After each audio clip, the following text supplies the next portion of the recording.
On November 8, 2013, a very powerful storm came to the Philippines. Its name was Super Typhoon Haiyan, but many people in the Philippines called it Yolanda.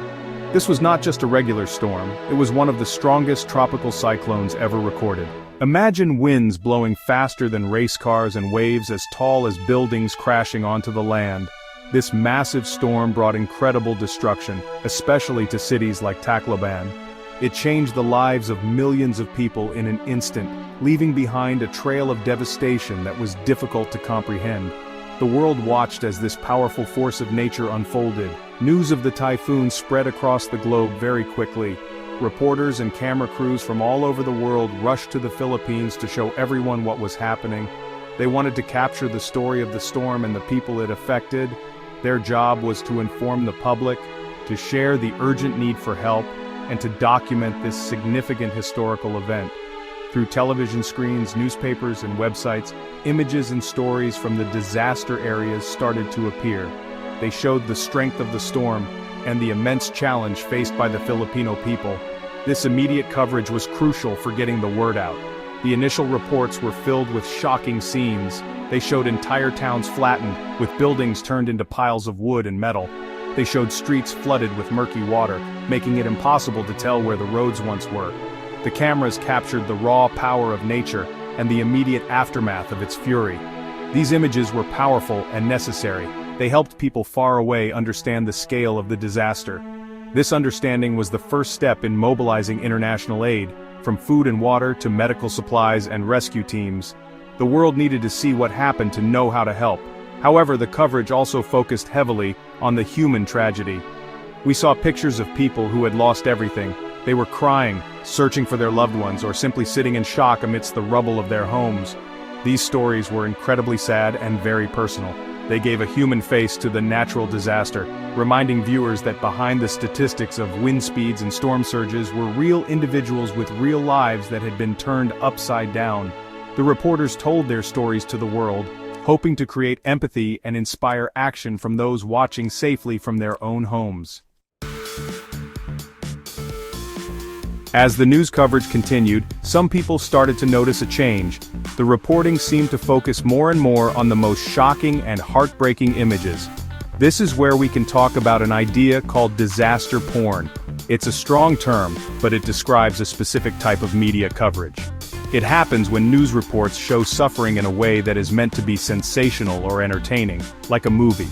Instead of just informing people, this kind of reporting tries to get a big emotional reaction from the audience by repeatedly showing graphic or tragic scenes without much context or respect for the victims. Think about it like this. A helpful news report shows a destroyed building to explain the need for shelter. But disaster porn might show the same image over and over with dramatic music, focusing closely on personal items scattered in the debris. It might show close-up shots of people crying, lingering on their faces for a long time. The goal shifts from telling a story to creating a spectacle of suffering. For example, some channels kept replaying the most devastating videos of the storm surge hitting the coast, turning a real-life tragedy into a looped clip for viewers to watch with a mix of horror and fascination. This kind of coverage can attract a lot of viewers. Shocking images and emotional stories often get more clicks, more shares, and higher ratings. News organizations sometimes compete to have the most dramatic story. They might think that showing more suffering will lead to more donations and more help. And sometimes it does. An emotional story can make someone watching from thousands of miles away feel a connection and want to contribute.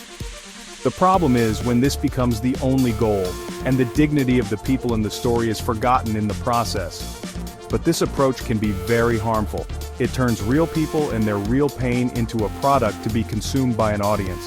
The people who survived the typhoon are not actors in a drama, they are human beings who have experienced a terrible trauma. When their most vulnerable moments are broadcast to the world without their full consent or without care, it can feel like a deep invasion of their privacy. They are trying to survive and rebuild their lives, and having a camera focused on their grief can make a terrible situation even worse, stripping them of their dignity. Watching these intense images of disaster can also have a strong effect on the people at home.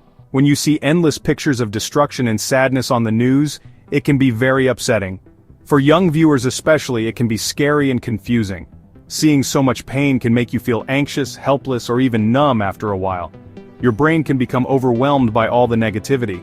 This is sometimes called compassion fatigue, where you see so much suffering that you start to feel emotionally tired and unable to care anymore, which is the opposite of what the news reports are trying to achieve. There is a big difference between good and bad media coverage. Good reporting gives you information that helps you understand. For example, a good report on Typhoon Yolanda would explain where to send donations, what supplies are needed most, or what the government is doing to help. It would interview experts on how to prepare for future storms. It might feature stories of hope and resilience, showing communities working together to clean up and rebuild. This kind of news empowers you with knowledge and shows a path forward, balancing the sad reality with constructive information. On the other hand, harmful coverage focuses only on the shock value. It might repeatedly show the most graphic images without providing new information or context. An example of bad coverage would be a reporter pushing a microphone into the face of someone who has just lost a family member and asking, "How do you feel?" This is intrusive and exploits their grief for an emotional soundbite. It treats their pain as entertainment. This type of sensationalism doesn't help the survivors, and it doesn't give the audience any meaningful way to help either. It just leaves everyone feeling sad and powerless. Ultimately, this kind of reporting can change how we see the world. If the news constantly bombards us with images of disaster and chaos, it can make us believe that the world is only a dark and dangerous place. It can make us fearful and cynical. It can also give a distorted picture of a country. The Philippines is a beautiful country full of strong, resourceful people, not just a place where disasters happen. When the news only shows the worst moments, it paints an incomplete and unfair picture, ignoring the strength and spirit of the people who call it home. So, what does responsible news reporting look like during a disaster? First and foremost, it must prioritize the dignity and respect of the survivors. This means reporters should be sensitive and ask for permission before filming or interviewing someone, especially if they are in a vulnerable state. They should avoid asking intrusive questions that exploit grief. Instead of just focusing on what was lost, reporters can tell stories of courage, survival, and community. They can highlight the local heroes, the neighbors helping neighbors, and the first responders working tirelessly to show a more complete and hopeful picture of the situation. Responsible reporting should also be focused on being helpful. It should provide clear, practical information that people can use. This includes sharing verified details about how and where to donate, listing the specific items that relief organizations need, and warning people about potential scams. The news can also play a vital role in sharing survival information, such as where to find clean water, food, or temporary shelter.